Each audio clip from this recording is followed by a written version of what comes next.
VDU mokslininkai sukūrė autokrautuvo vairavimo simulacijos virtualioje realybėje prototipą, kurį galite gyvai apžiūrėti VDU prototipų erdvėje.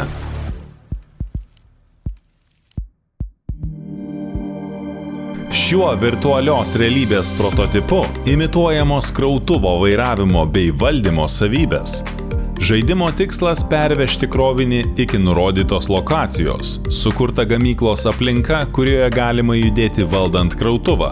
Krautuvas valdomas ir vairuojamas vairu. Žaidime galite pasirinkti sritis, kurias norite praktikuoti naudojant virtualų autokrautuvą.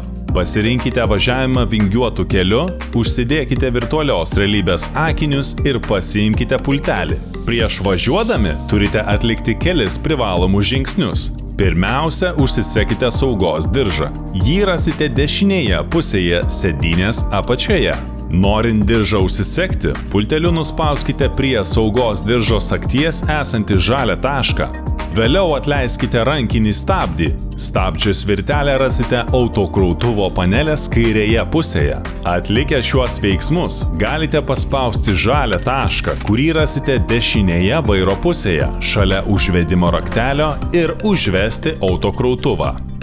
Tada paspauskite žalią tašką dešinėje pusėje ir pastumkite paskutinę rankenėlę į priekį. Atlikus šiuos žingsnius, spausdami akseleratoriaus pedalą ir vairuodami turite įveikti vingiuotą kelią kuo greičiau ir tiksliau.